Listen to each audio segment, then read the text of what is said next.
Welcome back to Wholesaling Around the World, the Texas edition.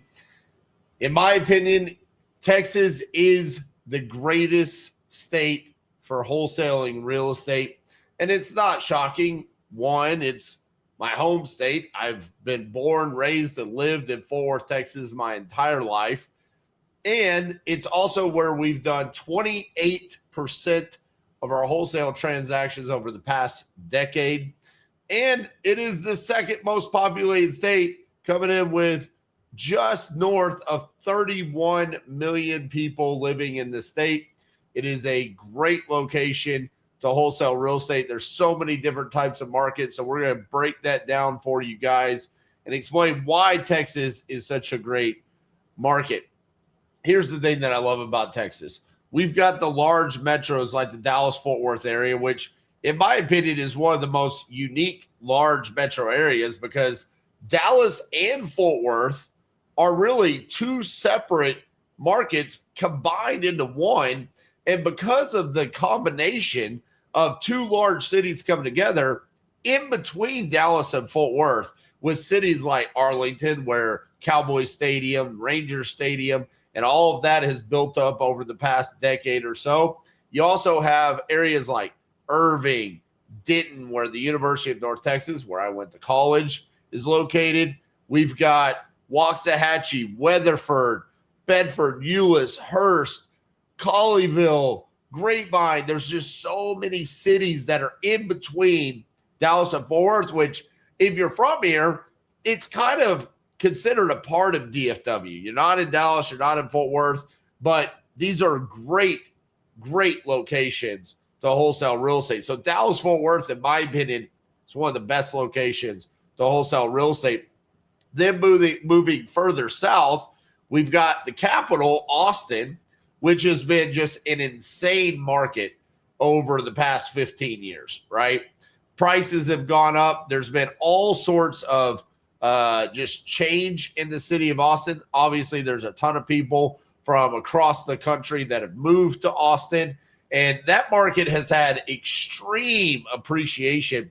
Price points have gone really crazy there. Back in the day, we used to wholesale teardowns of smaller houses that would get torn down. We would wholesale those $300,000-$400,000. They tear them down, build a new house, and they go sell it for a couple $1 million. Just crazy stuff in Austin. Anywhere around Austin as well, where you've got Georgetown, Round Rock, Pflugerville, Dripping Springs. Again, very similar to Dallas-Fort Worth in regards to those surrounding cities. Smaller little suburb areas are great for wholesaling, not just in Austin. Then you travel down I-35 a little bit further, about an hour, to San Antonio. San Antonio is a very large city here in Texas. However, out of the four large metro areas, and by the four, I mean DFW, Austin, San Antonio, and then Houston, San Antonio is my least favorite. And here's the reason why.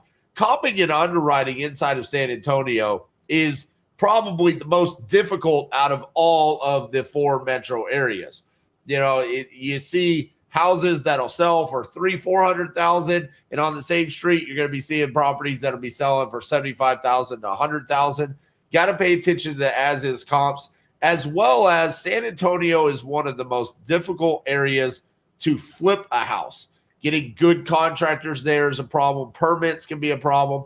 And just really paying attention to the streets themselves.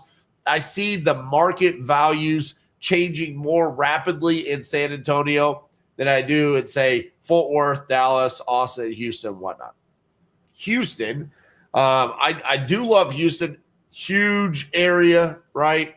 You got the Woodlands, and you know it expands so far out. It's a massive city, right?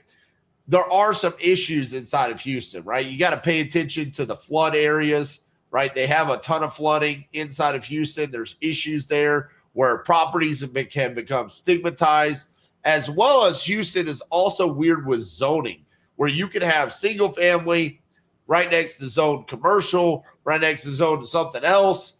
So there's issues there in the comping and underwriting. However, in all of the four major metro areas, there are a ton of buyers and deals can get moved. And there's also tons of leads and motivated sellers in those areas.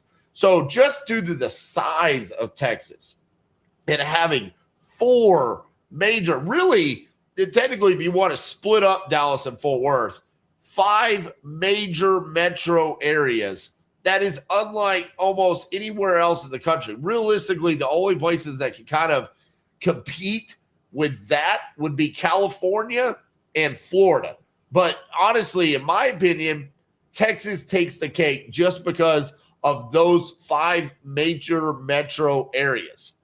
Now, the thing that I love about Texas is that not only do we have those 5 major metro areas, but we have so much room that there's like smaller cities. There's like a secondary market that is extremely powerful, and we have made just an absolute killing in some of these locations, like the Lubbocks, the Amarillos, the Midlands, the Odessas, down in Corpus Christi, right outside of Houston, the Galveston area, the Beaumonts, right? Going all the way down south by the border, you can get down into the Laredo market, Carrizo Springs, right? McAllen. We've done deals almost anywhere you can think of.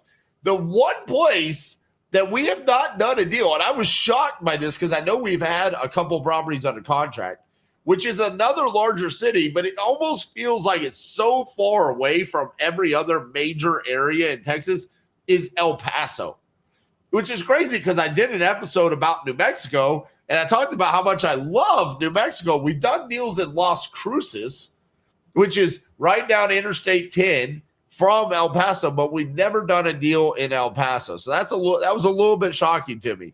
But San Angelo is another one. Sweetwater, Big Spring. These are all areas that we've done deals. Abilene, Waco, Temple, Killeen, right? There's a military base right there next to Killeen. So you've got Corpus Cove, you got Killeen, Harker Heights, Belton, Temple, all right there. Waco's had massive growth. Baylor has really kind of upgraded itself over the past 20 years. Obviously, Chip and Joanna, what they brought to Waco has been huge. And then another whole secondary market. It's really weird because here in Texas, we just refer to it as East Texas. And when we talk about East Texas, we're talking about that Longview, Tyler area, but pretty much anything east of Dallas all the way until you get to the border of Louisiana is considered East Texas. And so Sulphur Springs, Mount Pleasant, Gilmer, Kilgore, we've done deals all in those areas. Tyler and Longview are not small cities, but in Texas they are. And there are buyers there. There are deals. There's going to be a lot of mobile homes on owned land there that come with some acreage. There will be homes on acreage. But across the board, Texas basically gives you everything that you could ever want from a wholesale perspective. I touched base there real quickly on mobile homes.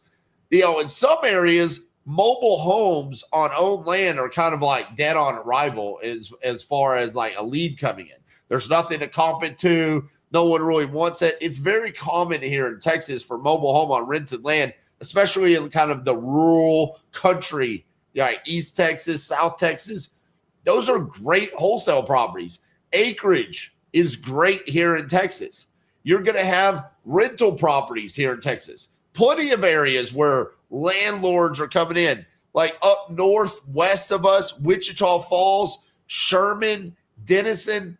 These areas are great for rental properties and wholesaling to landlords. The other thing that is extremely common here in the state of Texas is having seller finance buyers that their exit strategy is they don't want to flip.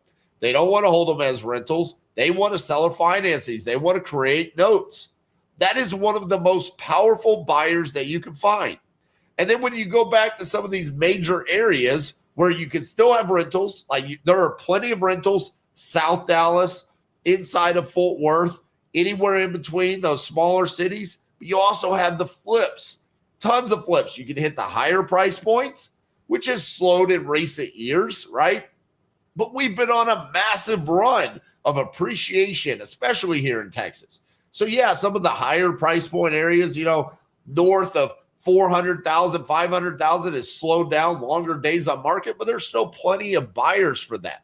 And then when you look at like Dallas proper, where you've got University Park, where SMU is, Highland Park, right? There's multi-million-dollar properties. South Lake is another area where there's high price point properties, but then right next to that, you'll have lower price point properties where they can still be rentals. So across the board, Texas offers you everything that you could ever want. Down south, southeast, we've got Beach, Galveston, South Padre, Corpus Christi, right? You have flips, rentals, short-term rentals, midterm rentals. All of that is inside of Texas. In my opinion, I don't see any other state out there that offers the variety of investment options, buyers, and opportunities for wholesalers to go after. So I always tell people, like, if you really have to just pick one location and it's not going to be your home state, you should absolutely look at Texas. It's massive. It gives you plenty of opportunities, and you can really be strategic about where you go get your deals. Now, we do have a regulation here in the state of Texas, but it's very simple. It's basically just disclosing to everybody that you're wholesaling the property, and it can be done through the title company at closing. It's not really a headache. It's not really a concern. It's never killed the deal for us, and the title company takes care of it. So again, yes, does a regulation exist? Yeah, but don't worry about it. Just let the title company move on from it. Because of the size of our state, speaking of title companies, what I will say is you do have to have multiple title companies, right? Because there's so many counties and the geographic region is so large, a title company in Dallas-Fort Worth might not be able to handle a transaction in San Antonio or Austin in the same time frame that they could in Dallas-Fort Worth. And what I mean by that is some title companies will be able to get title work back, a title commitment back faster from their plant because they're based in Dallas-Fort Worth than they could in a San Antonio or Austin. So if you do plan on doing deals all across the state, have multiple title companies throughout the different regions. And again, you can find out more about that at titaniumu.com/markets. We do have a free PDF. I believe we have 5 different title companies written down for just the state of Texas alone. All in all, yes, I'm a homer. I've been from Texas and I love Texas, but if we had wholesaled somewhere else in the country that I really truly felt like this location provides more opportunity than Texas, then we would have focused more on that than we have on Texas. But legitimately, even with the past 5 years, half of our tenureship in wholesaling, we have been completely all 50 states nationwide, and still 28% of our deals have been done in the state of Texas, the Lone Star State. And it's not because we have done additional marketing in the state of Texas. It's that good here. There's that much opportunity. There's that many buyers. So if you're looking to become a virtual wholesaler and you're trying to decide what market should I be in, I absolutely think you should include Texas in the running. It's my favorite state. I don't see that changing anytime soon. Don't listen to some of the noise where they're saying the market's softening here. It's going to end up softening a little bit everywhere, okay? Pay attention to numbers. Pay attention to where your end buyers are buying today, not where they were buying a year ago, and you will be just fine because there are plenty of buyers in the Lone Star State. All right, guys, that's our episode of Wholesaling Around the World, the Texas edition. Let me know how I did in the comments. Did I miss something? What are your thoughts about wholesaling in Texas? Show me some love. Give me a like. We'll see you guys tomorrow.